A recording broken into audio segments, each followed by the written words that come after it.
Tem, North Carolina. We appreciate everybody being here, and rest assured everyone that's here will have an opportunity to speak if they want to.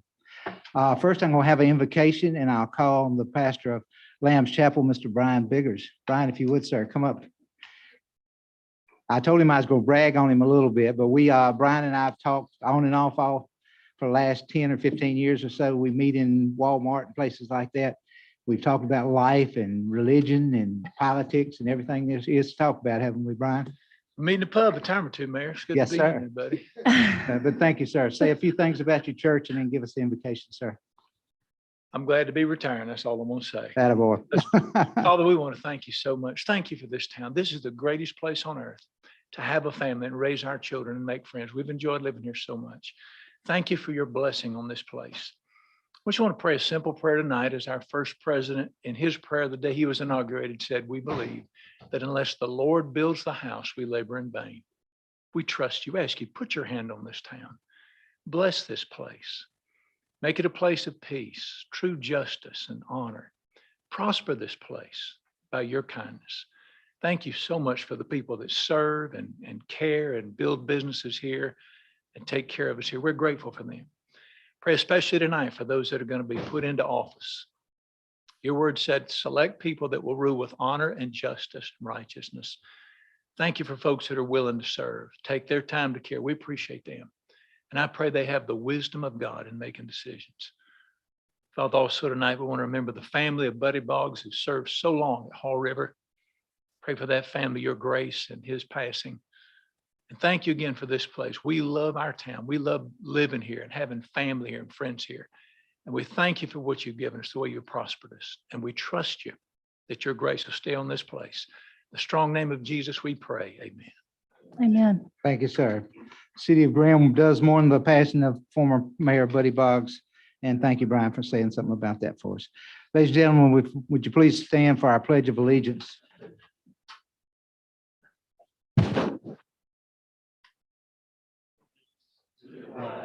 Of the United States of America, and to the republic for which it stands, one nation, under God, indivisible, with liberty and justice for all.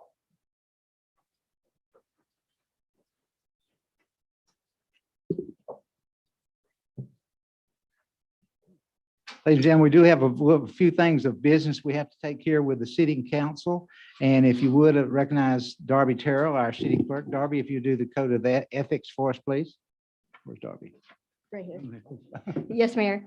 Members of council, it is my responsibility to remind you of your duty to avoid conflicts of interest. I ask if there are any potential conflicts concerning tonight's agenda items. I have none. Mayor, I have none. I have none. I have none. I have none. Thank you, Darby. Next, we have approval of minutes, November 9th, 2021 city council meeting. Need a motion and a second, unless anybody has anything they want to say about that. Mr. Mayor, I make a motion that we approve them as read. Thank you, Ricky. I need a second. Second. Thank you, ma'am. All in favor, say aye. Aye. All opposed likewise. One thing of old business, we have amendment of Code of Ordinances on the criminal penalties from North Carolina General Assembly Session Law 2021-18, State SB 300. This is our second reading, and I'll go to you, Aaron, if you would, please. Yes, Mr. Mayor. Governor Roy Cooper signed a comprehensive criminal justice reform package into law in September. This package, commonly referred to as Senate Bill 300, is a wide-ranging piece of legislation that creates new databases, requires additional background checks, and prohibits the imposition of criminal penalties for certain local government ordinances. The city attorneys and staff were tasked with identifying which ordinances were affected and made necessary changes to those that impose criminal penalties. The changes are mandatory to continue the ability to apply criminal penalties to certain ordinance violations. And as you mentioned, this is the second reading. Council approved the first reading last month. Thank you, sir. Question for the staff, Mayor Pro Tem. No questions. Jennifer, No questions? Melody, No, sir. and Ricky. No, sir. And I have no questions. I need a motion to approve. So move. Thank you, A ma'am. second. I'm gonna have a motion and a second. Any more discussion? And all in favor, say aye. Aye. All opposed likewise. Next, we have recognized Darby Terrell, the city clerk, the certification of election for the 2021 election. If you would, Darby. Yes, Mayor. For the mayor candidates, Jennifer Talley, Total results 828. Chip Turner, 680.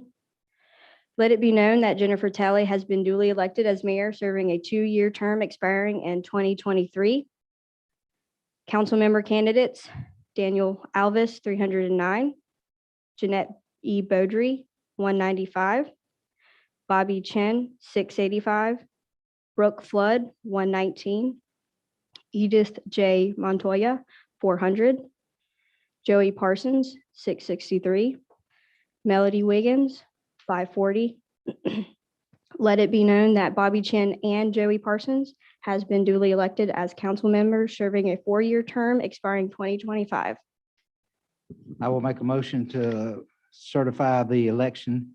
Mayor, I second your motion. Thank you, sir. I have a motion and a second. All in favor, say aye. Aye. Aye. All opposed likewise. Next, we have organization of new city council, the oath of office. And so I will call up Mayor-elect Jennifer Talley, if you would, please come up. If you'll go to the floor. I will pass the gavel to the Mayor Pro Tem for this time, if you would, Mayor.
Constitutional powers and authorities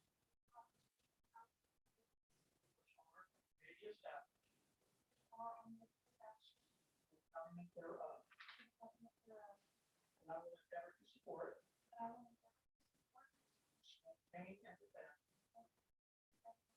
Constitutional laws of said state. Not inconsistent with. Constitution of the United States. Best of my knowledge and ability. And I will faithfully. Discharge the duties of my office. As mayor.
I now pass the gavel to Mayor Talley.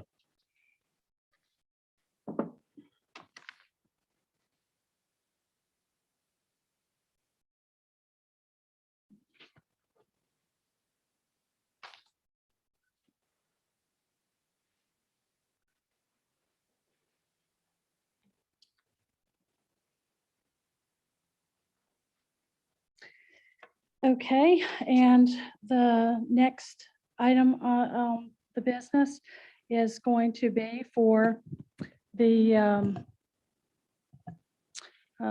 next candidate that won. Do you want to go Joey Parsons? No? Bobby Chin. I'm sorry, Bobby Chin. It's not listed on here.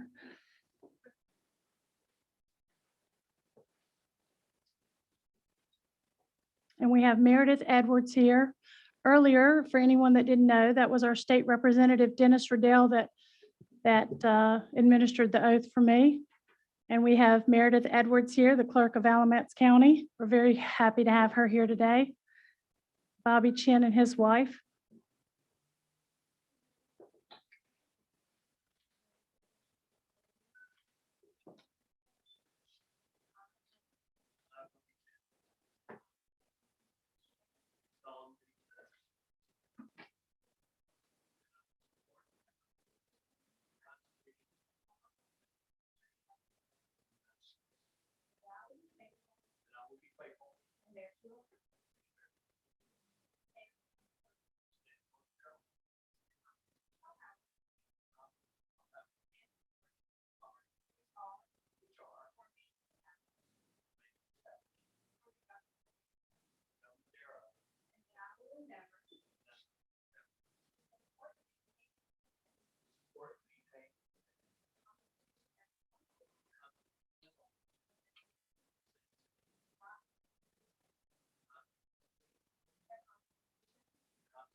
Now, if we can have Joey Parson and his family come forward, and Meredith Edwards will again administer the oath.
So this is bittersweet tonight. We have a newly elected city council, but we certainly have had some experience on the board that is leaving us here in the city of Graham. They've served this community with pride And we sincerely appreciate all the time that they have dedicated to making this community better. We wish them the best, Jerry, Chip, Melody, and we hope they'll come back and visit us often here in Graham. So please make sure, we're going to take a little break after Jerry comes up and does a special presentation, but we'll take a break after that. So please make sure that you wish them the best and tell them thank you sincerely from the citizens of Graham for all the efforts that they've put here. And they've certainly worked really, really hard for the citizens and given up a lot of time and dedicated service to this community.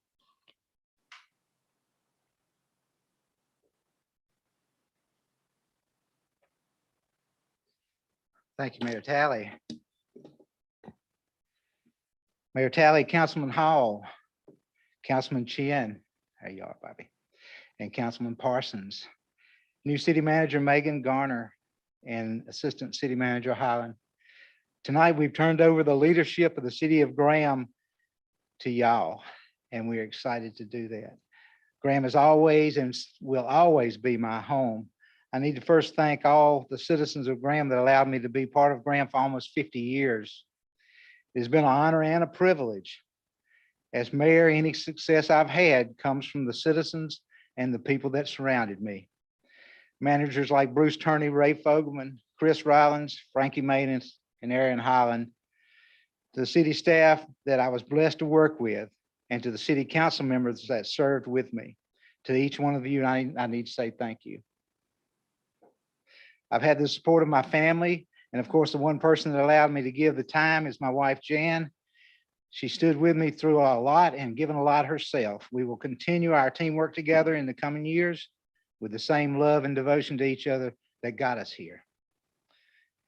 It's hard to list the most important things that happened during our time on the city council. Was it in the industrial park that brought Lidl, Walmart, and over 2,000 jobs to Graham, the Alamance County Children's Museum, or even the Oneida Mill loss? We got through one of the worst downturns in the economy since the Great Depression. A lot of new businesses and new citizens came to Graham. From Pumpkin Hill to Graham High School, from Vietnam to the Graham Fire Department. From the city council becoming the first elected mayor of Graham since the 50s, and now to being a pop to a 4-year-old grandson. I'm not retiring. I'm just moving to a more important job. I have confidence in the new leadership of Graham and wish you only the best. No matter where Jan and I end up, whether it be Graham or Mesa, Arizona, this will always be our hometown, and each of you will always remain in our hearts. Thank you. I appreciate it. Y'all, good luck.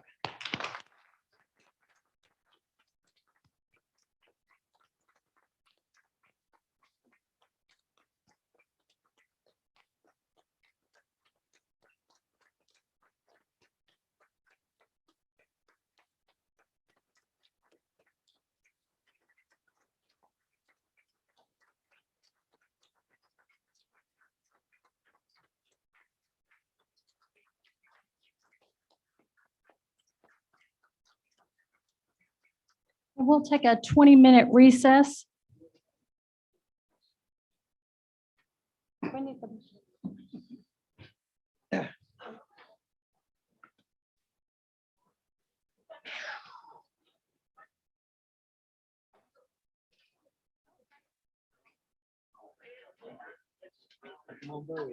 Yes, you as well.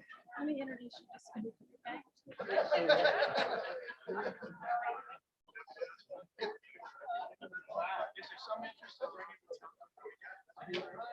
Hey.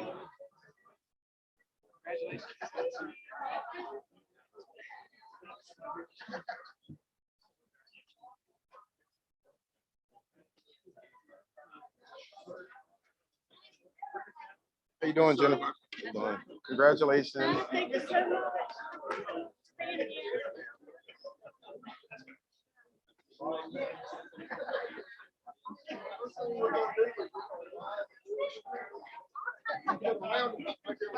Don't worry, I'll find it.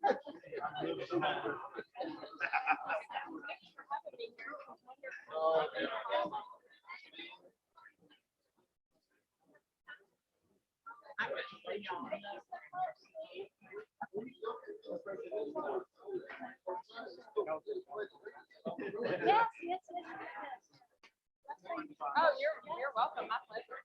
Yeah, glad to do it. Glad to be a part of this moment. Thank you. Oh, yeah, no, I feel like I do this for a living. I started very easily, so I know that people are nervous. They work for the time.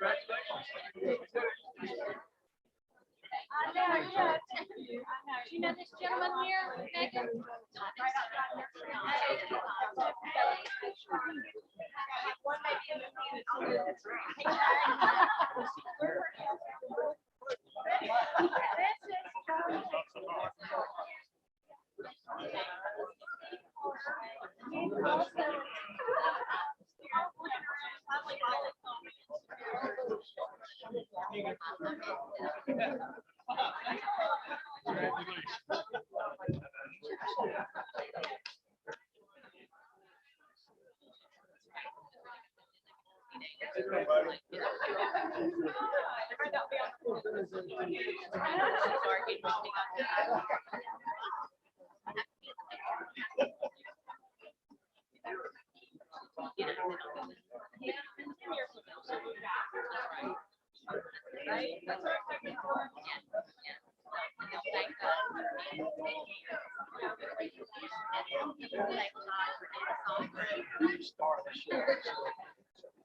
I tried to chase you down the other Sunday, but man, you're fast at night there. Especially when I'm coming from the back of the sanctuary. I did. Ben and I got to go to the law enforcement retreat at Dakota. And it just made me think so much about you. And I know that you're in this period of not knowing what comes next, but there were some powerful preachers preaching only to law enforcement and their spouses, preaching on marriage, preaching on being a peacemaker. And it was, we've gone twice now, but it's been one of the best times we've had in our marriage to be there. They love on you like crazy. And just, I told Ben, I said, it made me feel like for the first time in a long time, we were somewhere where no one hated us, you know? And it made me think about you because you just have such a way of talking to law enforcement, to military, and they were, saying, hey, if you know anybody. Wedge my girth through here or not.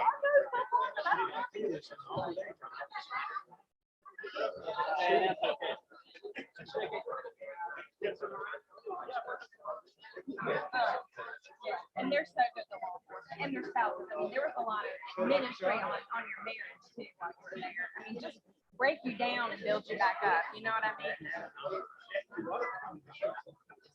Right.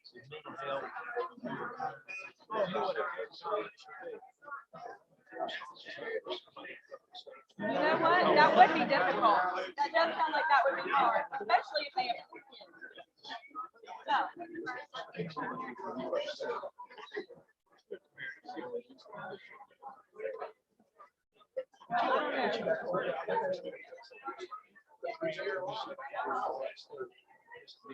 No, we never did. No,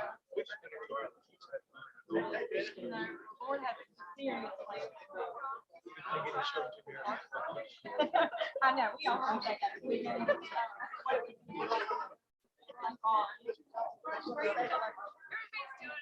I just want to say, hey. I actually have 3 of those. One was in writing.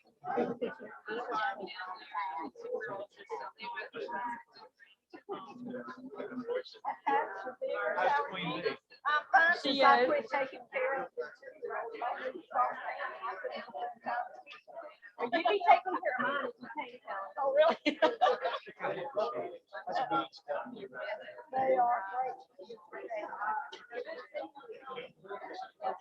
You need help. I will. We gotta come to pancake breakfast Friday. Thank you. I'm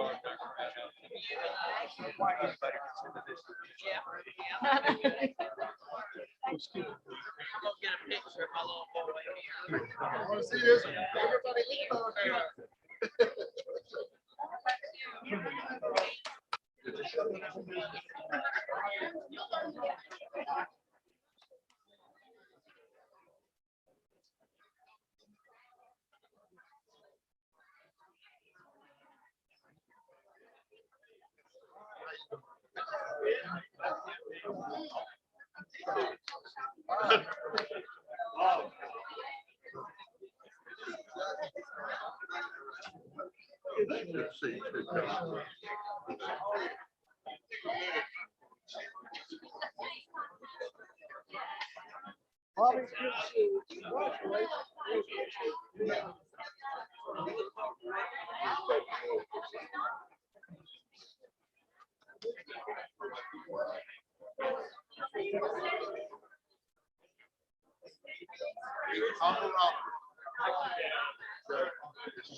I'm gonna squeeze between here if you'll let me do it. Come on. Come on. I'll do this.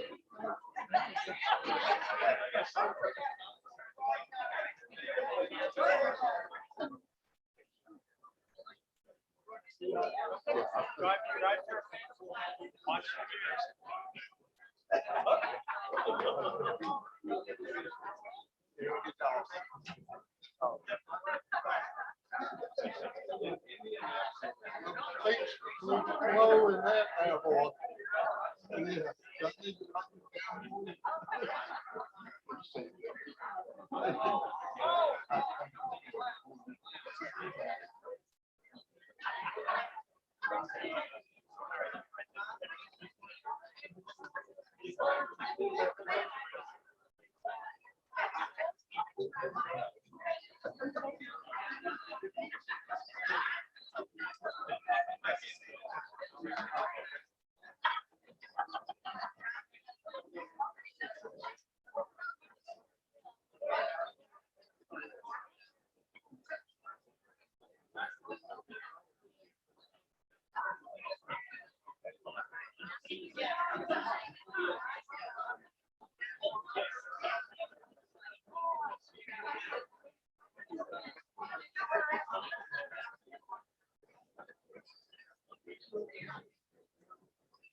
Thanks for coming in.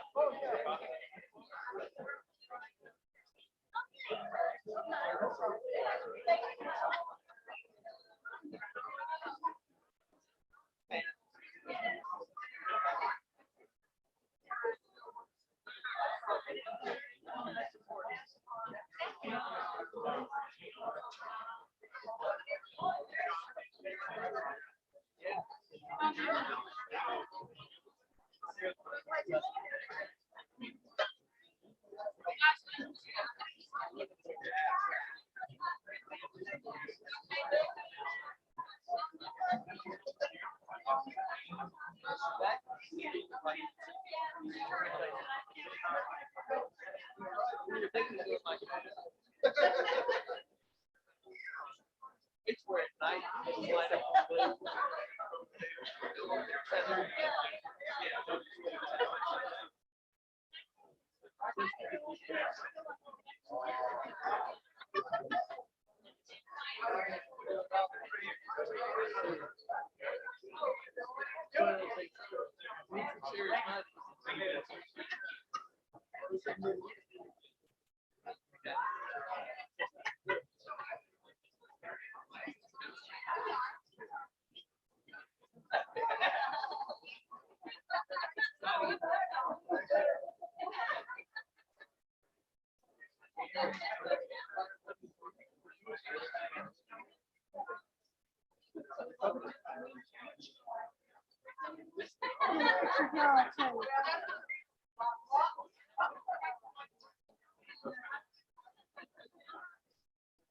Thank you.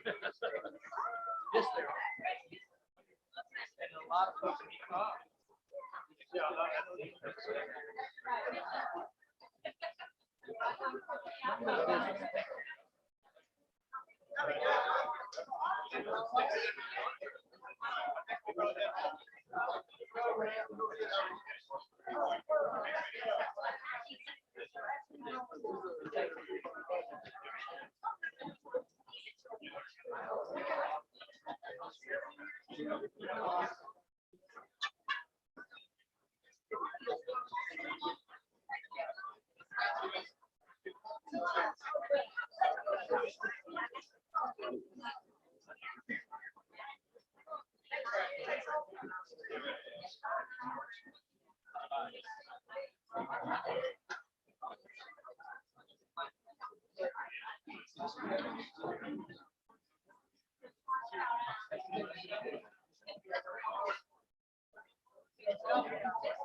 say something.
That's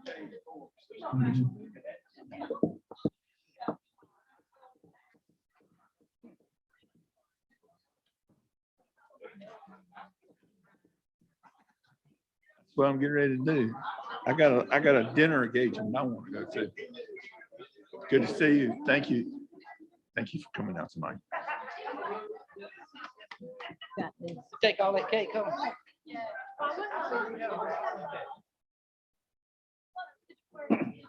Hey, good to see you. You don't want me to sit in my seat?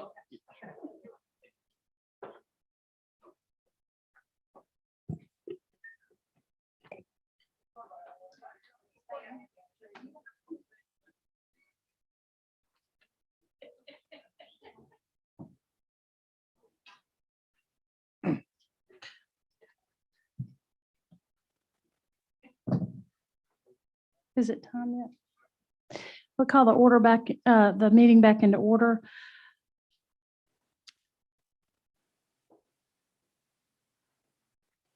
Right now, I would like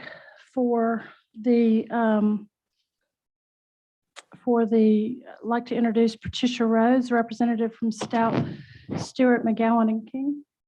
I have a different agenda. I knew this was going to happen because we had so many versions.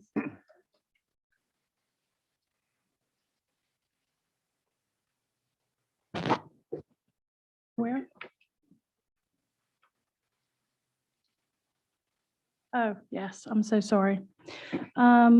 We are going to do the election of the Mayor Pro Tem. Do I have any nominations from the floor? Yes, Madam Mayor. I'd like to nominate Ricky Hall to be Mayor Pro Tem. Do I have a second? A second. All in favor? Aye. Motion carries. We'll ask Ricky Hall to come down and Miss Meredith Edwards will administer his oath.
So sorry about the agenda, but we've had three different versions of the agenda. I think Jerry left his and I might have picked up the wrong one, but now we're going to set the motion. We're going to ask for a motion to set the monthly meetings here. It's currently scheduled the second Tuesday of every month to begin at 6 p.m. Is there any comments from the sitting council that they want to change it, or any discussion as to whether you want to change it or keep it at the same time? Is it all worked for Does it work with your schedule, Vicky? Yes, ma'am. Okay, so I need a motion in order to keep the monthly meeting for the second Tuesday of every month to begin at 6 p.m. Make a motion to keep it as is. Do I hear a second? Second. All in favor? Aye. Motion carries. The next item on the agenda is filling the seat for the seat that I sat at. I was elected for 4 years, and being promoted to the mayor, that leaves a vacancy for my term. So I think what do we want to move forward with? And we'll discuss this in open session with the council. I'd like to make the suggestion that we make a motion according to the School of Government, make a motion and vote method in filling this seat. And so in an open meeting, a member will make a motion. And I'd like to suggest that we do this sometime in January to fill the vacancy for Jennifer Talley. And by regular procedures, the motion receives a majority or affirmative votes, then that person will fill the vacancies. In the meantime, that we would put out a questionnaire, and we have put together a questionnaire, and the council has had that in their agenda and had time to review it, and that we would make a motion to move forward in that procedure for selecting for that seat. Is there any discussion among the council? Madam Mayor, I think we should put the questionnaire out and put a suspense date of the end of January for submissions. And then we would review the prospective candidates and then make a vote or select the candidate in February. This Mayor, second Bobby's. Okay. Okay, so you want to restate your position as a motion? Madam Mayor, I make the motion that the questionnaire be submitted and given to the public for any candidate interested in applying for the vacant seat, that submissions will be received no later than January 30th, 2022, and that the decision will be made at the Using the motion and vote method, using using It the should be 2021. 2022. new year, Okay. Sorry. go ahead. using the vote method Okay, to select the candidate. yeah, using the motion and vote method. Okay, And Right. that will be done at the February meeting of the general count of the Graham City Council. do I hear a second? I second this motion. All in favor? Aye. Aye. So that questionnaire will be available for anybody that seeks to fill that seat. And we ask that you contact the staff here at City Hall if you're interested in serving on the city council. The next item is, I keep looking for you down here, is Darby, if you could please read the conflicts of interest policy. Thank you, Mayor. Members of council, it is my responsibility to remind you of your duty to avoid conflicts of interest. I ask if there are any potential conflicts concerning tonight's agenda items. Joey Parsons, I have none. Vicky Hall, I have none. I have none. I have none.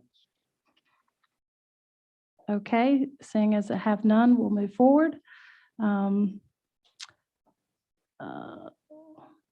Would like to now welcome Patricia Rhodes, representative from Stout, Stewart, McGowan, and King, to come to present the city's audit report.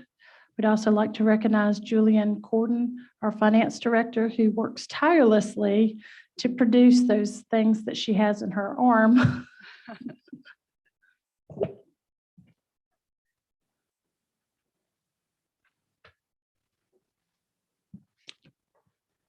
Thank you, ma'am. Thank you, Mayor Talley and council members, for allowing me to be here tonight. My name is Patricia Rhodes, and I am with Stout, Stewart, McGowan, and King. We're a firm in Burlington. I have Joey Ferguson with me tonight. He's with our firm and works on the audit. And also Becky Loy with Kabaziku Loy is here tonight with us. We are independent auditors. Stout, Stewart, McGowan, and King actually works for the council. We work with the city staff on the audit. This is actually the 7th year of the arrangement with Becky Loy and Ezekiel Loy. They work with the city staff to streamline the year-end process and write the financial statements, prepare those financial statements that you have. They also provide assistance during the year, so they're kind of like an arm of the finance department. This arrangement has worked well, and we actually work just as the audit firm. This solves the independence issue of providing such services as financial statement preparation, which kind of is viewed as a impairment of independence. In contracting with Ezekiel Loy and preparing the financial statements, it takes care of the independence issue. If you look on page 1 of the audited financial statements, and these are actually, we just printed these. We just got the approval from the Local Government Commission yesterday on the financial statements. So these are hot off the press as far as the financial statements goes. But on page 1 is our audit opinion letter. And it states that the preparation of the financial statements is the responsibility of management. The expression of an opinion on based on the financial statements on our audit is the responsibility of the auditor. The financial statements were prepared in accordance with generally accepted accounting principles, and the audit was performed in accordance with generally accepted auditing standards. We are rendering an unmodified opinion, which is the best and cleanest opinion that you can receive. There were no major changes to the financial statements as far as the format goes from last year. There were no new governmental accounting standards board pronouncements that were adopted. If you turn to page 4 of the audit report, that's the management discussion and analysis. And that's a good overall summary of this very detailed report, especially in the financial highlights that are on page 4. And I'm going to go over just a few of those highlights with you, just to give you an idea of the financial position of the city.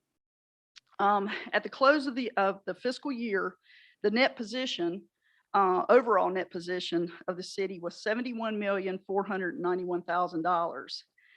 The government's total net position increased from the previous year of $2,361,000. And that's mainly due to an increase in the business type activities net position of $2,538,000.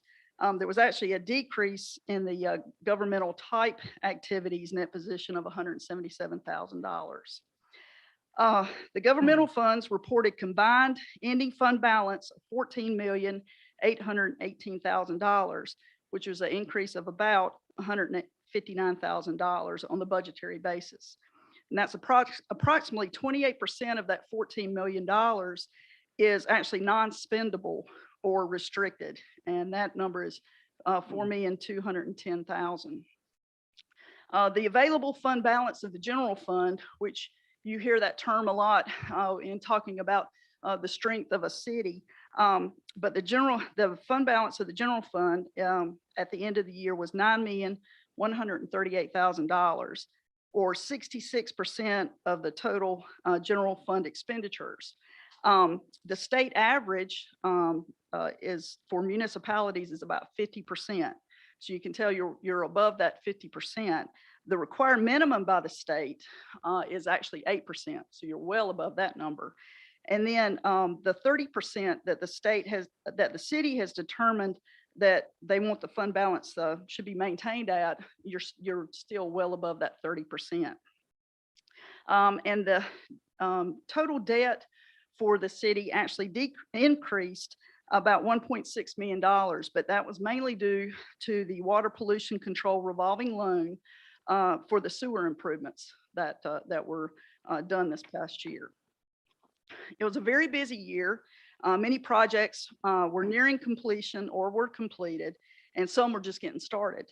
It's going to be a busy year going forward with the monies coming from the American Rescue Plan Act and also possible infrastructure grant money, which also increases our work because we have to audit compliance with those grants to make sure the grant money is being spent correctly. Are there any questions on that? Okay. As part of the audit, we do consider internal control.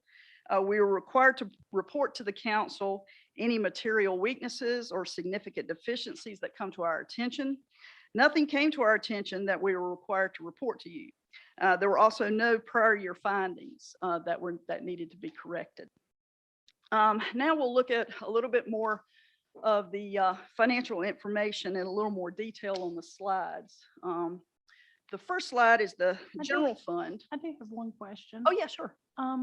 So when we get money that we had already allocated to a particular project, say like a water pump station or something like that, and then we get funding for that, is that something that you do mid-year or? No, that's part of the year-end audit. Okay. We actually do a financial audit, and then we also do a compliance audit. So any state or federal monies that you receive, we actually have to do a compliance audit on, which means that we're looking to make sure that according to the grant or agreement with the state or federal, whoever it is, the money's being used correctly for the correct purpose. And that's done at year-end. Okay. All right, the first slide is the general fund, and this is 10 years worth of information, so you can kind of see the trend on the general fund, but I'll concentrate mainly on just 2021. As you can see, the revenues exceeded the expenditures for the general fund by $768,000. And just to kind of give you an idea of the trends on some of the revenues, ad valorem tax revenue was up a little over $303,000 from the prior year.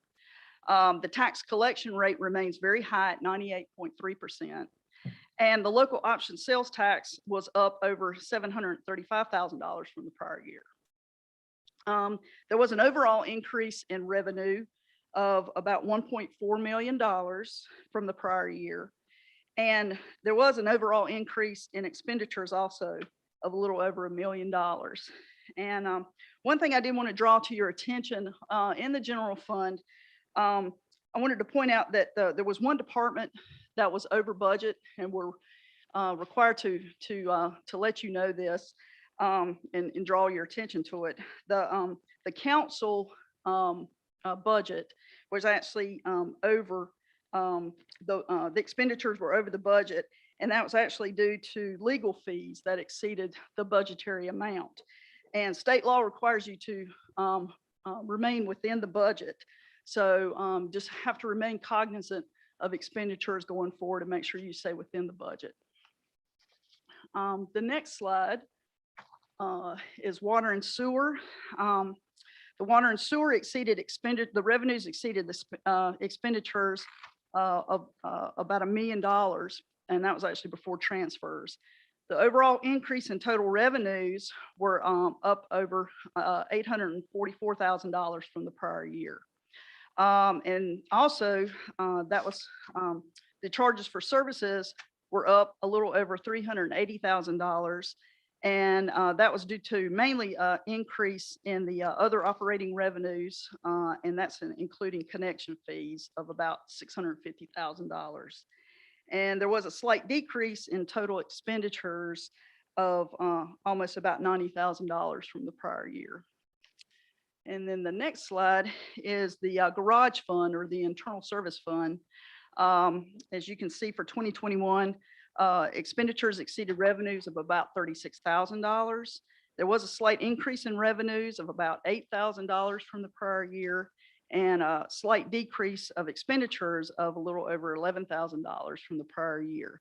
But the goal with the internal service fund is to break even. So you can see the trend is pretty much break even for those 10 years there on the slide.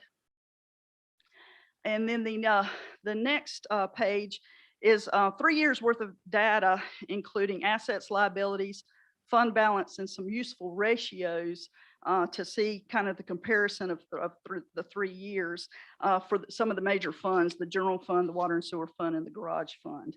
And then at the bottom of that page, that's the citywide net assets on the full accrual basis. So you can see how the city stands there. And then the last part of the council presentation is a letter that is required by our professional standards to communicate certain things to the council. Just to summarize the letter, with the exception of the continued challenges posed by COVID-19, we had no problems performing our audit. We had no difficulties or disagreements with management during our audit. Are there any other questions for me? So you said the budget for legal fees exceeded what we had allocated. The budget. So going forward, would you recommend that the budget be, we would do a You have to do an amendment. right, and so, I think these were some that occurred right at the end of the year, and it was too late to do a budget amendment for those. Any other questions? Well, thank you again to the council for allowing us to be the audit firm for the city. We're local. We're located in Burlington. So anytime any of the council members have a question about that lengthy report, please feel free to give us a call and we can explain some of those many numbers that are within the report. And thank you to Aaron, Julianne, and all the city staff for their cooperation during the audit. I do have one last question. Is the money that we would be getting through the infrastructure grants and American Rescue Fund, at what point do you actually like count on that money? Is it that you know that you're going to get it and then you can put it in your budget, or do you have to actually wait for cash in hand to actually start? No, I think if you get the notification that you're going to receive the grant, you can go ahead and budget for it. Okay. I think with the American Rescue Plan Act, I think y'all already probably know pretty much what you're going to receive for that money. The infrastructure grants, I think, will be coming through the state. And I think probably what they'll do is they'll notify the municipalities on what's available, and then you probably could apply for those grants for the different infrastructure grants. Yeah, I think Megan's working with some local. Yeah, it's a lot. It's a great offices. opportunity for the municipalities to probably do some projects they may have had to put on the back burner, and this money is going to be available. So it's a great opportunity. You have definitely needed some infrastructure money. That's for sure. Absolutely. Absolutely. Thank you so much. Okay, thank you. Appreciate it very much.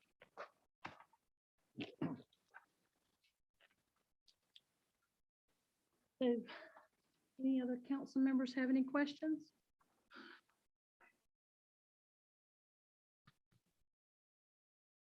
So action to accept the audit. Okay. The council has previously read through the consent agenda. Ask the council now, is there anything on the consent agenda that you would like to have pulled? Joey Parsons, No. Vicky Hall, Bobby Chin. No. Okay, I'll ask for a motion then to accept the consent agenda as written. Madam, May I ask a question on these items? Yes. A, B, and C, at this point, are neighbors in any way required to be notified on annexations? I know they are for zoning, rezonings. Is there any requirement for notification for the annexation? We did this all at once, so we notified them of both the rezoning and the annexation that's pending.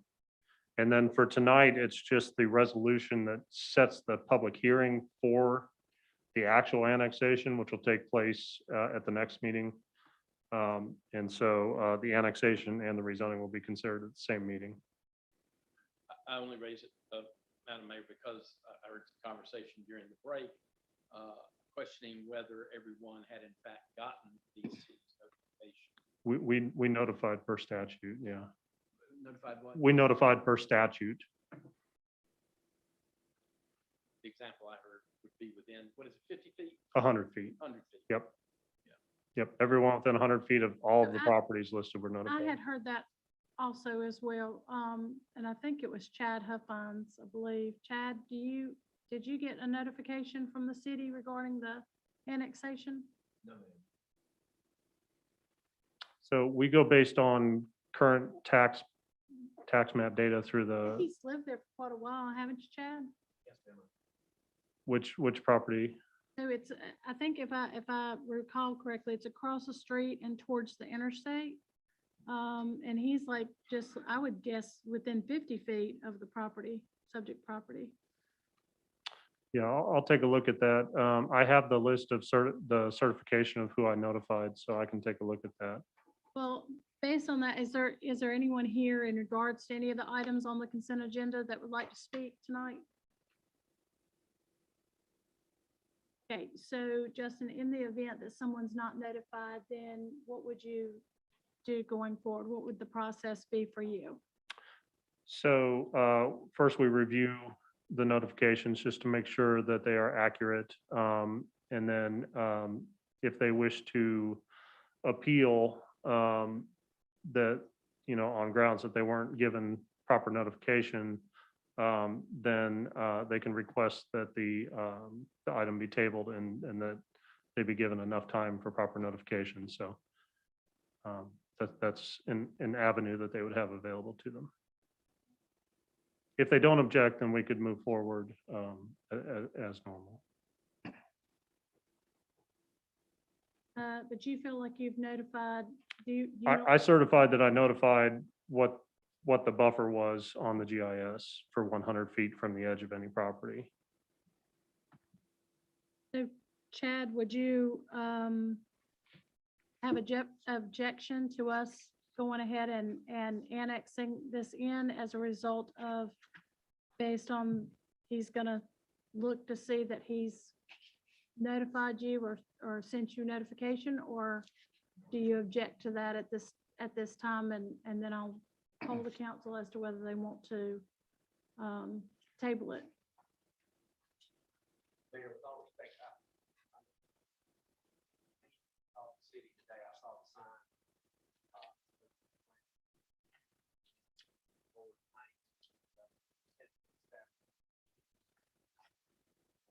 Process, I was statutes, sign.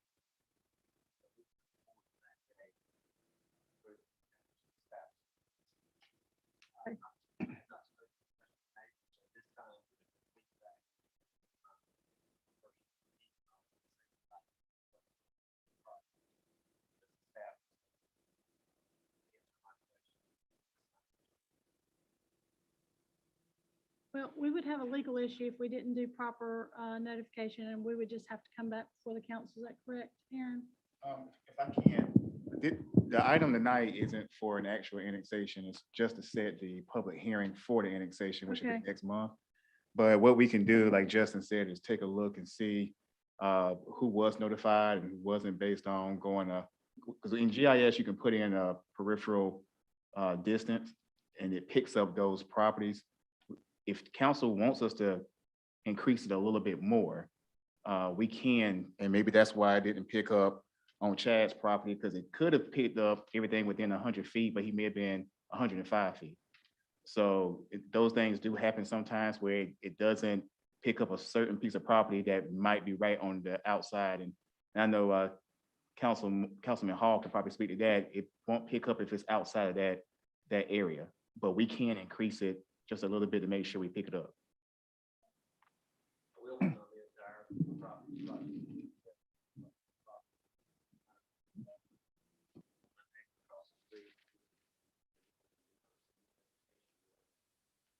But they are aware of this.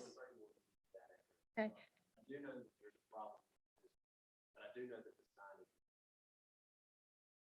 So maybe it would be a good idea, Justin, if you could reach out and make sure that if there's an issue that we make sure. Yeah, we'll verify it, and we will make sure that everybody gets notified before And has the, plenty of time before to the public hearing. prepare Yes. for the public hearing. Okay, so I'll leave the motion on the floor. Is there a motion on the floor to approve the consent agenda? No, ma'am, but I'll make one. Madam Chairman, I make a motion that we approve the consent agenda as written. Do I hear a second? A second. All in favor? Aye. Aye. I'm going to go to the staff, Aaron Holland, Assistant City Manager, to discuss source water resiliency and response plan notification. Thank you, Mayor. On July 1st, 2019, a new rule that mandates source water protection planning for all public water supply systems that treat and supply water from, supply water from surface sources.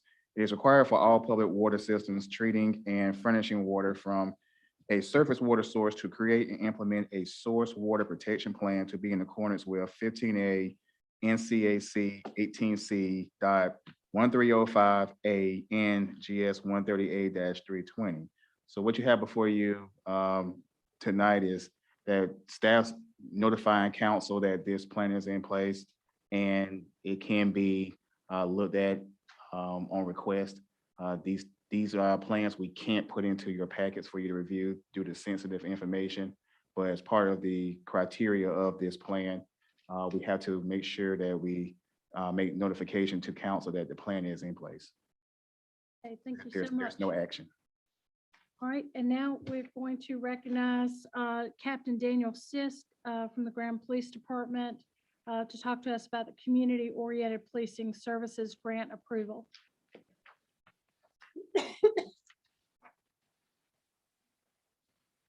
Good evening. So in 2020, law enforcement saw a very unique year. And we were able to revisit some deficiencies we had in our staffing. We've done several workload assessments in previous years and saw that we were deficient in the number of officers needed for the calls for service we had in our city. The federal government put out a COPS grant that allow us to hire officers for community-oriented policing ventures. That was to basically build that gap and build a bridge with the community members that live within our city to build more legitimacy and trust for the law enforcement profession.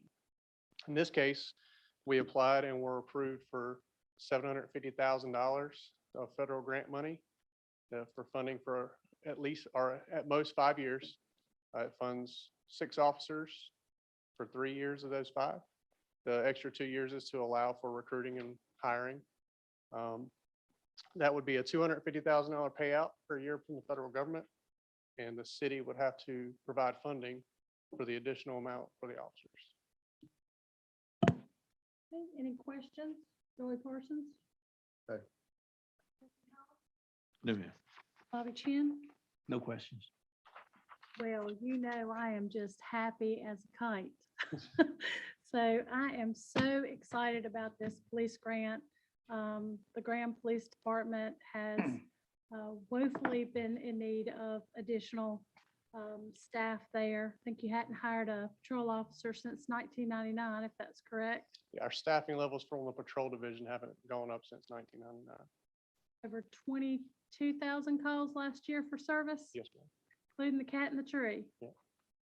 So we so appreciate all that you do every day to serve our community, and hopefully this grant will make things a lot better, and people will be able to take some of their comp time and actually go on vacation and stay a week and at least be able to enjoy what every other employee here at the city of Graham is able to do. I think there were some cops that didn't get vacation the whole entire year, working double shifts and everything else to try to compensate. So you guys have needed help for a long time.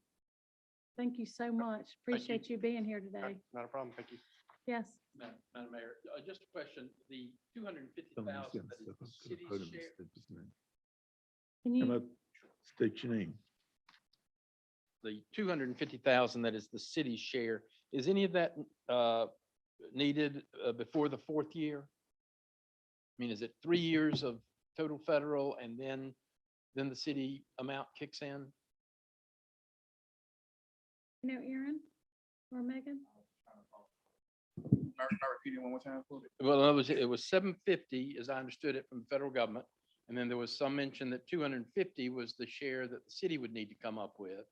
But my question is, and according to the agenda, it said 3-year grant and that continuation funding minimum of 12 months at conclusion. So I'm guessing that the 250 is after the 3 years and presumably every year after the 3 years. If I'm not mistaken, Julianne, it's basically, we have our portion that we pay annually where federal government funds cover, I know it's a cap number, but say it's 75%, our 25% is what we pay annually for those 3 years. Is that correct? Yes, this is a reimbursable grant. City will pay everything that they reimbursed. The grant dollars, of which 75% will be paid over 3 years.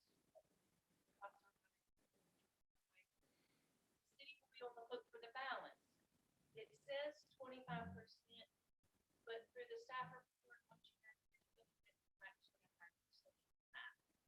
Then the city picks up the full cost for all 6 officers for the 4th year in its entirety per the grant. All right, so what I'm trying to understand, Madam Mayor, is how much is the city of Graham going to be obligated for each of the first 3 years? Any amount, or it'll be 100% reimbursed for those first years?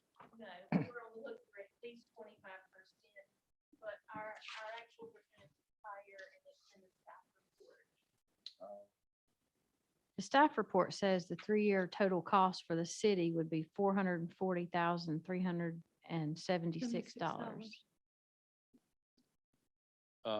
I'm sorry, repeat that, would you? 440,376, But what was the time period? 3 years.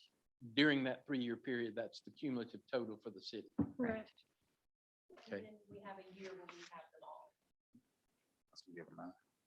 Right. And I guess my question, Mayor, is at this point, I mean, this is for the grant approval, I presume, tonight, based on the description. But in other words, at what point does the city have to deal with the appropriation of the additional funds?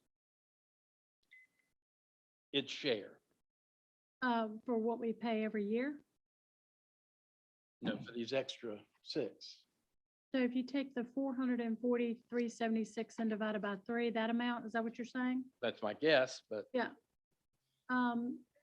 So Julianne, would you like to speak to that as to where that money would come from for 2022? So for 20, those would be budgeted positions with and budget. And then the grant money would also be part of expected revenue to come in.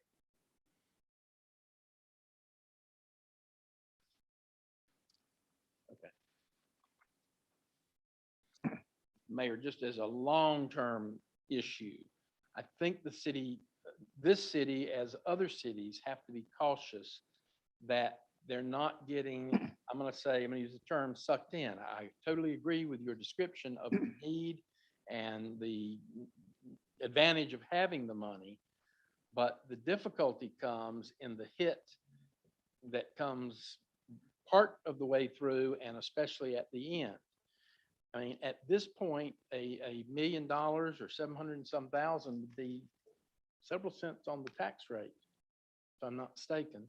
And so you just have to be cautious because these grants, not just for this purpose, Right. it's a good one, for many others, tend to draw the municipalities in, and then you suddenly are left with what I'll call a balloon payment. I would absolutely agree with you, Mr. Boney, and if the scenario was that our need and our assessment, our need for officers was 10 and we had 10. On any given day, we serve, anywhere between 20-some thousand residents, and we have 4 patrol officers that will respond to 911 calls at any given time. I don't think the citizens of Graham, it's a different scenario where, if you have 10 cops, and your assessment, when you do your needs assessment and the police chief comes to the council and says, well, we have 12, is it the right thing to do to go and hire 8 new officers when it says you only need 2? I mean, our assessment, I think from our weighted assessment says that we need 12. With these new officers being hired, this is this will fund an additional 6 new officers. So we're still not even where the state says we should be. But I do take what you say into consideration, and I do think this is a great opportunity for us to have the state and the Department of Justice fund 75% of the cost of officers that we need now, that we need today, not, 3 years from now. So, but I do appreciate your comments. Thank you.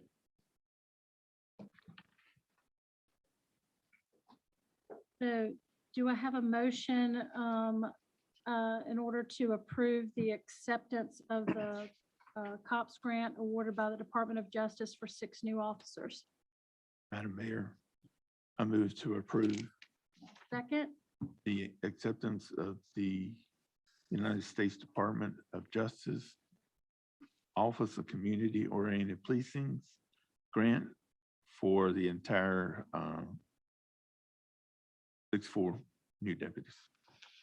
a second, Second. all in favor? Aye. All opposed? Motion carries.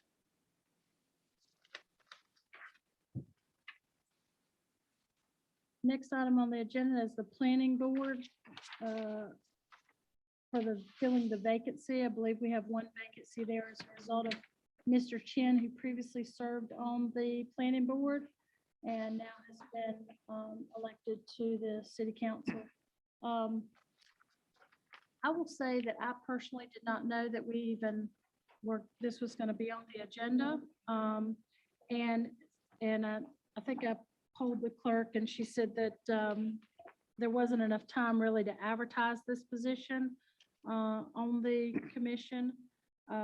So just hear comments from the. Madam other Mayor, I council. think we should table this to at least, I believe, the February meeting to give time for individuals who are interested in applying for this to submit their application. Mrs. Mayor, I second it. I think that we need to advertise this to know, Yeah. so people know that this position's open. Right. So if we can then direct the clerk to advertise this position on the city website and on the social media outlets that we have. And did you form yours in the form of a motion? Yes. Yes. Okay. We have a motion and a second on the floor. All in favor? Aye. All opposed? Motion carries. Okay, and now we will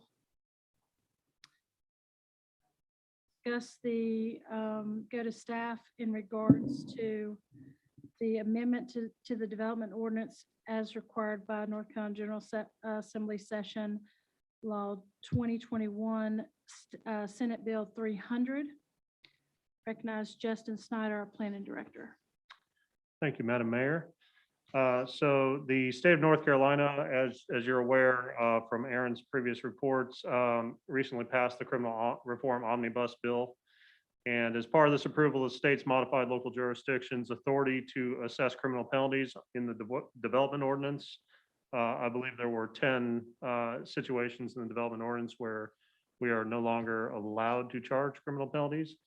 And so as a result, city staff in coordination with city attorneys have proposed simplifying the language in the ordinance to address that and just keeping it both in line with the language of that state bill, as well as speaking about the civil penalties and when they apply in the ordinance. So there are a few sections that were removed. There's a few sections that were changed slightly.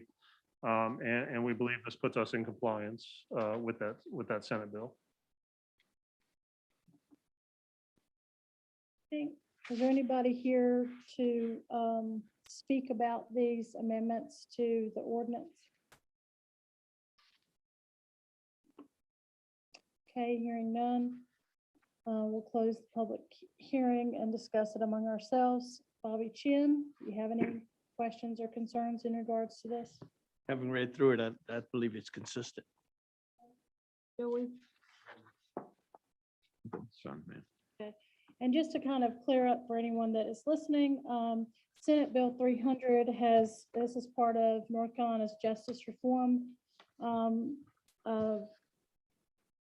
push to change a lot of things that might have previously been criminal to civil penalties. And pretty much you've had to go through all the ordinances and make sure that anything that previously was criminal is now a civil penalty. Makes it a little bit harder to enforce, but this is that we have to be compliant with what the state says. So hearing a sort of motion on the floor to approve. Madam Chairman, I move to approve the text amendment because it's consistent with the 25-35 plan. Do I hear a second? Second. A second. All in favor? Oh. Aye. All right, motion passes. And the next item on the agenda is the amendment to the development ordinance to table of permitted uses and notes. Now, I know this took a while to get through the planning department because it is a lot of information. We just received it on Friday, and I know that three of the council members have been in Zoom meetings all week doing training. And so I personally would like to ask if we can table this till next month. We haven't had an opportunity really to meet and go over some of the items. I had a couple of questions myself that I'd like to get clarification with Justin on, and he just hadn't had he's been busy, and I've been in these Zoom meetings as well. So I don't know, what does the rest of the council feel? Mayor, I make a motion that we table this till the January meeting. I think we could do it by January for sure.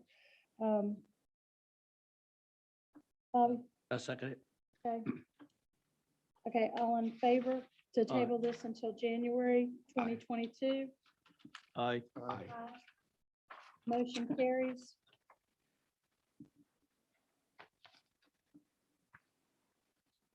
And now we will open the public hearing for the rezoning of 1205 East Hardin Street from Maple View, Inc. And I'd like to recognize Justin Snyder from the our planning director, and he can fill in the details in regards to this application. Thank you, Madam Mayor. This is a request to rezone 5.11 acres of property from R18, which is low-density residential, to I1, which is light industrial. While this side of the road is primarily residential, there is some office, institutional, and also B2 zoning in close proximity to this property, as well as some I1 industrial zoning immediately across the street. Also, this property is located in the Highway 54 overlay district, so there are additional development control measures that would be in place upon development of the property. And there's also use limitations that would apply in section 10.465 of the development ordinance. As you can see here, the vicinity map, there's residential multifamily to the west. It's currently bounded on the north and south by R18. There is a residential subdivision across the street, and there's also quite a bit of I1 diagonal across the street to this property. And staff is recommending approval of this request.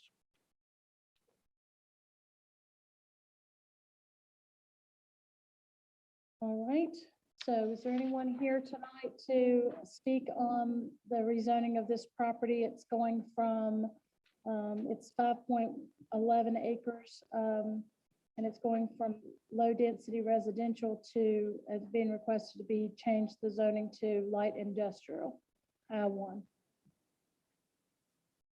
Recognize Chad Huffines, if you'll please take the mic and state your name and your address for the clerk. Mayor Talley, council members, Chad Huffine, project engineer for the Project you're considering, I'm at 505 East Davis Street, Burlington, North Carolina. Appreciate you hearing us tonight. I'll remind you that the planning board unanimously moved this to you from our last meeting. To give you a little background, Maple View's owned the property since 2006. A recent rezoning case for the Lennar Homes subdivision that just came through last month was a catalyst for this request. We wanted to make sure that this property was rezoned for whatever use the Maple View would consider. And we believe that the light industrial fit that at best. We've explained that to planning board. We agree with staff. We've provided staff with a exhibit showing what our constraints would be if the project was developed. Since the planning board meeting, we have had a chance to go through and look at some of the development scenarios we would do.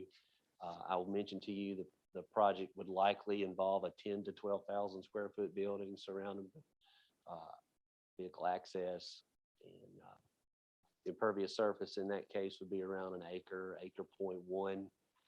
We would bring a low density proposal to city TRC in the event that we're given to go ahead to do any kind of development. But at this time, we're looking strictly at the light industrial use. I'll be glad to answer any questions that you all have for me, or if staff has any for me. So on the notification of this, there's not houses that they're kind of sparse in a way, and they wouldn't really see this with the buffers that would exist, even though there's some residential houses along that way. And there's a subdivision across the street and down the street, right? Correct. Raspberry Run is across the street, but there are significant environmental constraints on this property with a pond, a mapped stream. So there's a 50-foot stream buffer around the stream, and then there's also buffers in place adjacent to the lower intensity uses to the north, south, and west. Okay. And staff is recommending approval. We are. And was there any public comments or anything for the planning? No. And people that were within 100 feet of this property were notified? That is correct. Okay.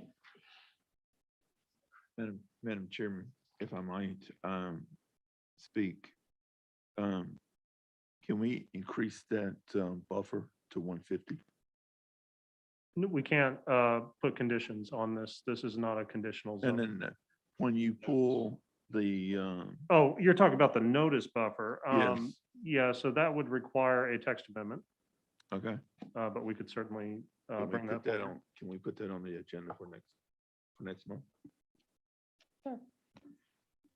I got a question. What's the end use of this property? We don't know yet. We're asking for a straight rezoning of the light industrial use. It's a table of permitted uses available to you. I did want to add one thing that I didn't when I first spoke. During the planning board process, during the meeting outside chambers with the adjacent neighborhoods, the Lennar Homes lead council, we spoke with them and asked if they had any objections. We talked quite frankly that they had none. So I just wanted to add that to what Justin They mentioned. back up, that's a development we passed last month. And from Gilbert Street, they back up to this property. Right. We wanted to make sure that we mentioned that because they're not here to mention that. And Mr. Hall, let me clarify, it would have to go to February City Council because it has to go to planning board as a Okay. text amendment. So That'll be fine. we'll take it to planning board in January.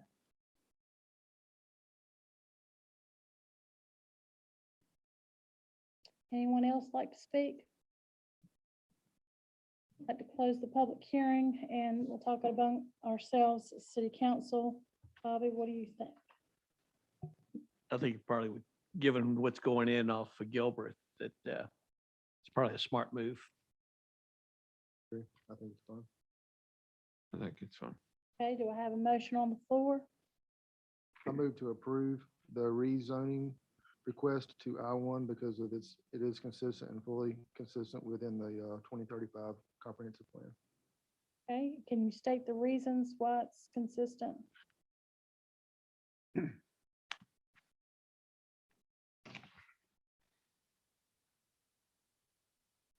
We'll refer right here.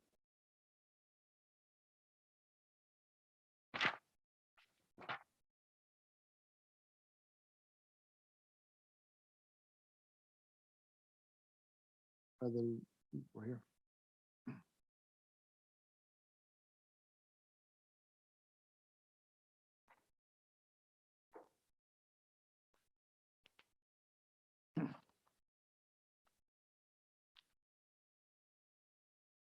They do meet the policies 2.11, 2.14, 2.22, and 3.24, and the 4.21, creating a diverse job market.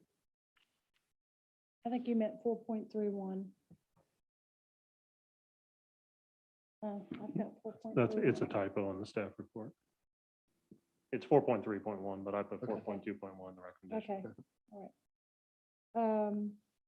And that was creating a diverse job market with living wage to increase and competitive advantage while encouraging efficiency land use patterns and environmentally sensitive development to possibly extend our greenway system. Do I hear a second? I second this motion. All in favor? Aye. Aye. All opposed? Motion carries. Rezoning approved. Please tell Chad to make us proud. Next order of business is if there is any public comment from anybody that signed up to speak. Aaron will take a look there. Okay,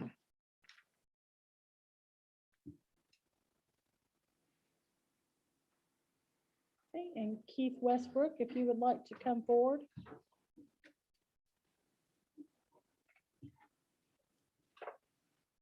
Congratulations to y'all new members, and I'd like to welcome Megan. Excuse me. I just want to reiterate about this crosswalk thing.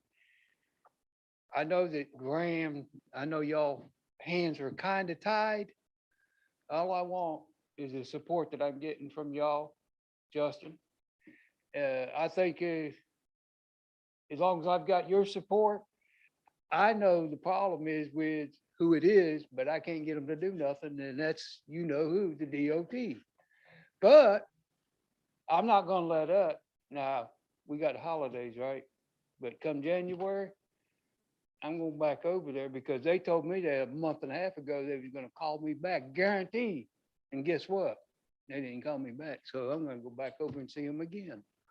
But I just want to know that I have the city support. I already knew that, but I just want to know that I have the city support on this because I think this is a problem.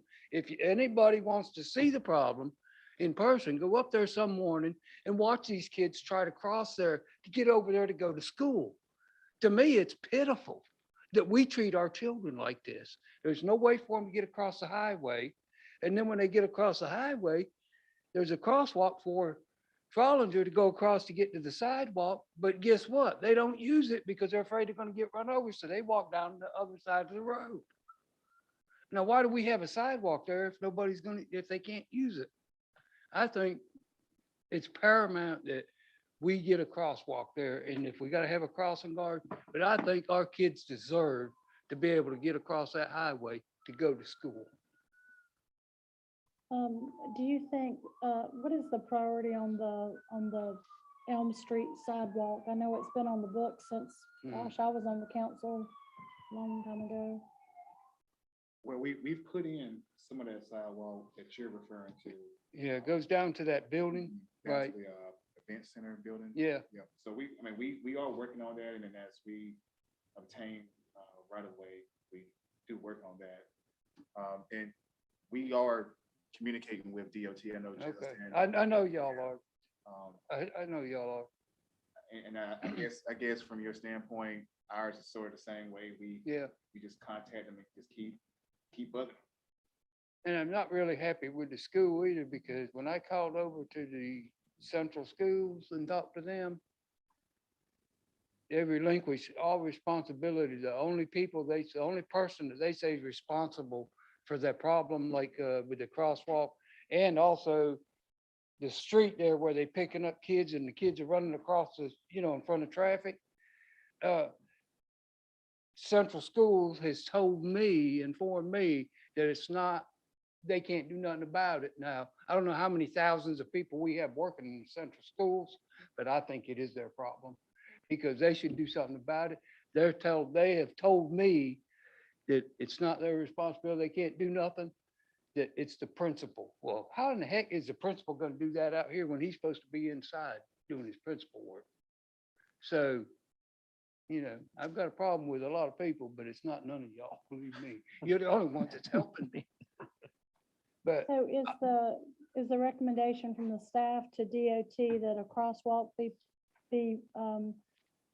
painted there? Like, is that the recommendation? When I contacted them, we actually recommended a signalized crossing because of the amount of right of way that's there and the amount of traffic that's Right. there. And there are sidewalk improvement plans for both sides of the street there, but again, right of way acquisition's been difficult Right. from my understanding. And DOT's response typically is that if you want a crosswalk, there needs to be a pathway on both sides of the street to connect the crosswalk. So that's where their hesitancy is coming in. But we've still pushed on them to try to get it there with the anticipation of a future sidewalk being there. So whether Have it's we there not now. gotten the right of ways all the way down to Elm Street? no, Not all the way. Really? yeah, that was what the problem was, you know, with the sidewalk portion because. I mean, that's right been of way going on don't for have to years. there. I'm just surprised that it's taken this long. We have a good chunk of the right of way along that stretch. Part of the problem is the funding. The cost to put that sidewalk in is pretty expensive, especially when you have to do it within the rules and confines of DOT's criteria. It elevates that price even more. It's a lot different than if we were just putting the sidewalk in ourselves. But on top of that, I think there's right of way along there or easements along there that are very challenging that we have to figure out how to get the sidewalk in because of the grade. It's not the best grade that cuts through there too, as well as the air properties that you may have 15, 20 people that you're trying to get to sign documents, which leads us to possibly having to condemn property just because we can't find the heirs or it's just so many to get signatures from. So there are challenges to get all of it, but we have been working on it. Okay, do you think some of the infrastructure money that is coming with some of these grants could be used for something like that? I would have to read the criteria that goes along with that. With that infrastructure money, they really like you to use it towards projects that take time to actually put in place because of the type of reporting that you have to do on it. That's something that you would want to have a quick turnaround on because it does take several steps to get the money in place, send it in, get the money back. You use the example of the pump station. That's projects like that are good ones because they tend to take a while to design and run the course. But I can look into the criteria. I can look at it with Josh, with Ellie Williams, and look into it.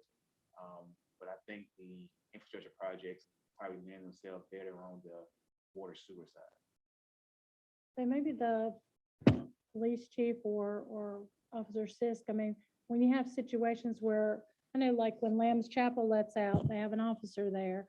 I assume the church pays for that, but to make sure that that gets done. And then like parents are out there doing car rider line and all that sort of stuff.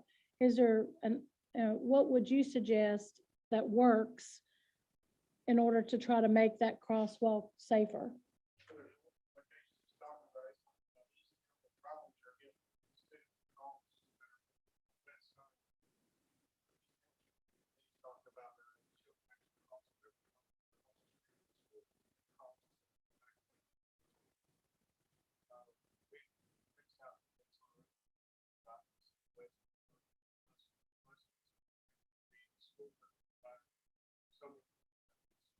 And to his behalf, when I've talked to him, that situation with them on the road, they park on both sides of the road, they park in our cul-de-sac, and then the kids have to cross the road to get over, to get to their ride. And what I'm scared of, what I'm concerned with is that situation is they're crossing the road and you gotta remember, there's an elementary school down there. They're kind of the same basis. So there's always traffic both ways when they're letting out of school at the high school. So all these kids are crossing the road. Well, they shouldn't be doing that. I know that. And the principal told me they're not supposed to pick the kids up on that road. But my opinion is, then how come they're still doing it? On his behalf, it has got better. There's still work to be done there, but it has got better with that. So apparently the principals put out notice to the parents and so on.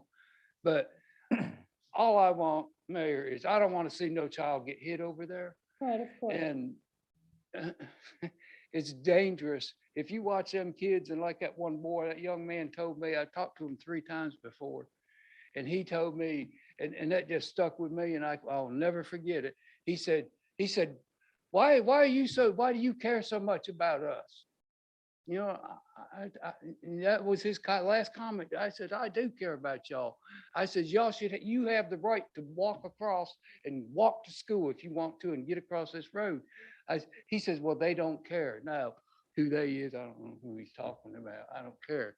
He's talking about whoever could change it, I guess. Me, you, the DOT, whoever. I just want help. Y'all giving me the help. I want to reiterate the fact that I appreciate what y'all are doing. And I just want to keep working with y'all to get this. If we can get the DOT, that's the key to it, I think. Because they're not going to do nothing because it's a main road, Highway 49. We can't do nothing. I know y'all can't do nothing as far as you can do what you can do, just like me, I can do what I can do. But until you get them yahoos over here and say, it needs to be done. But I think our kids deserve better on this situation right here. I really do. I hate to see them and you got a sidewalk over here, but they won't use it because they're afraid to get across the road there on Trollinger. So they walk all the way down the other side on the road. I don't get it. If there's a sidewalk there, we should be able to use that sidewalk. Right. And there's a crosswalk across Trollinger, but they will not use it because there's so much traffic turning to the right, coming to, like he's coming and turning to go to the high school. And of course, it's a right turn on red. Maybe there's a situation. No right turn on red during school hours. I don't know. ABSS does have a volunteer.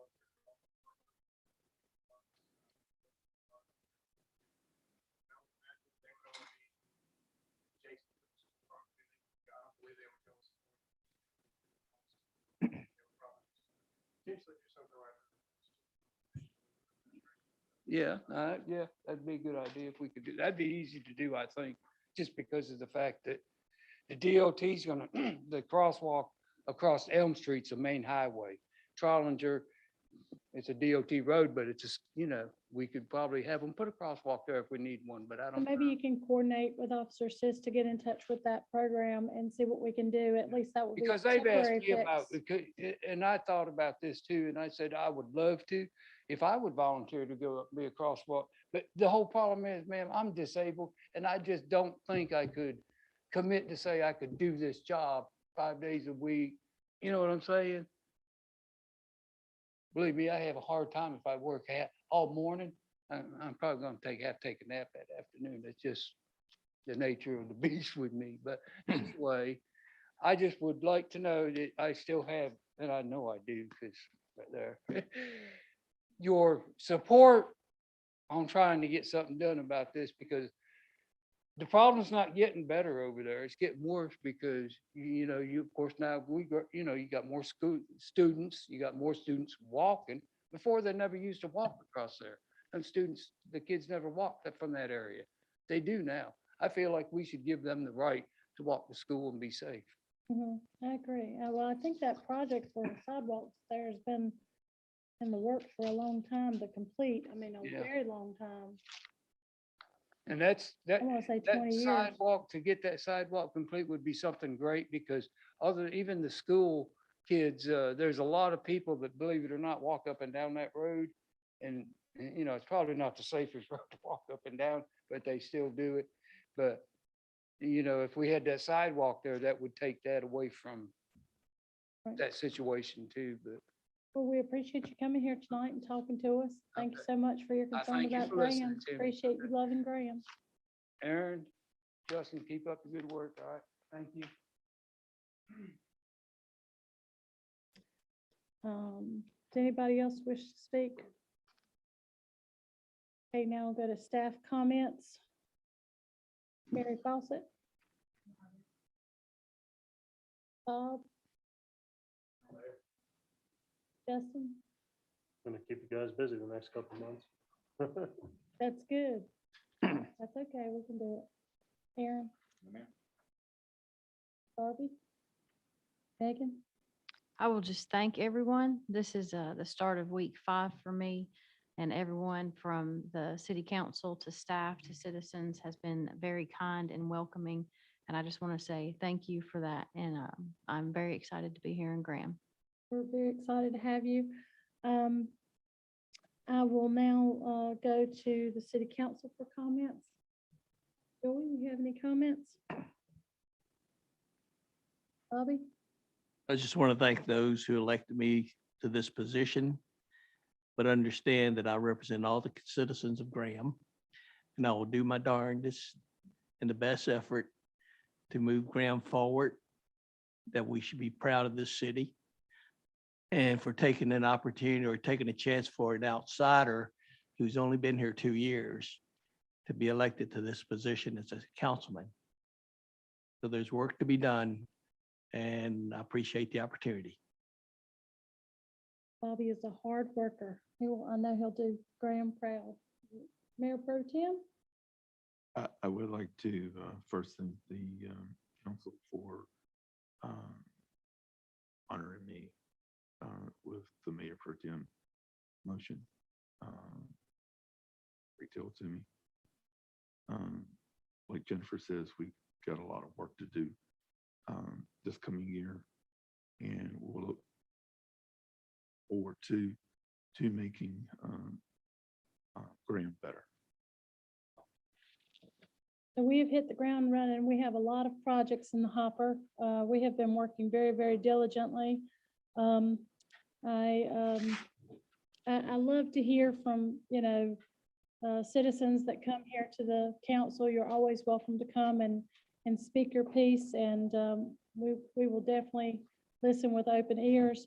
I want to recognize somebody, Tommy Purcell, who Burke even said something to me today about it. Burke Robinson, who heads up our Public Works Department. Tommy Purcell is a veteran, and he has just taken it upon himself to start picking up trash around the city. And I see him out there almost every day out there picking up trash, and it doesn't go unnoticed.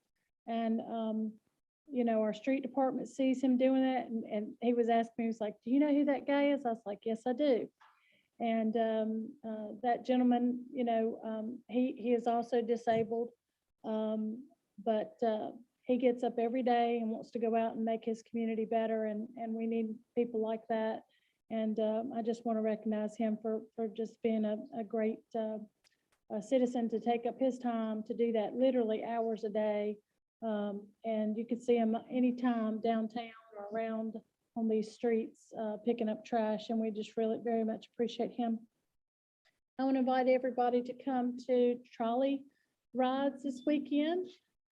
Usually this is my time where I talk about events and things that we have going on in the downtown, and so we do have some trolley rides going on right now. We can go see Christmas lights. It's so much fun. It is a magical little trolley. We even had Elvis on there and Santa on there. It's a wonderful time. That'll be Friday, Saturday, and Sunday this weekend, 6:30, and 7. And do we have any other events upcoming that you know of, Mary? So, but we are going to be planning in January and February, I can tell you, with the rec department, to come up with some fabulous events in Graham moving forward. And I hope you guys will stay tuned.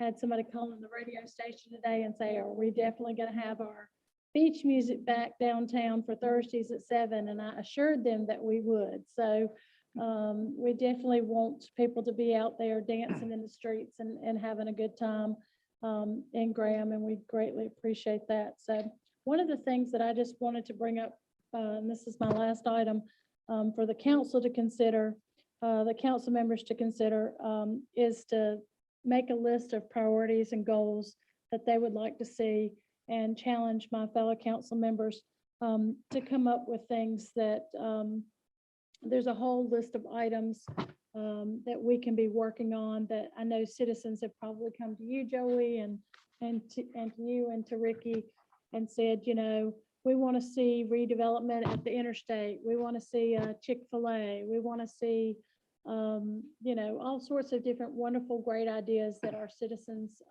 want us to be working on. So I want us to make lists of those things and come back to the council and us share those things, and us try to work on making Graham the best it can be and moving forward. And so I'll just ask for by next council meeting that we kind of come up with a list of those things for us to work on. And I think Bobby's already talked about maybe reigniting a economic development commission that we used to have before, and working towards some of those things. So we'll control the agenda. This new council will control the agenda upcoming, and we look forward to serving you. This is a council that very much takes public service very seriously. And if there's anything that we can ever do for you, please let us know. And I have a motion to adjourn. I second it. All in favor? Aye. Stand in recess.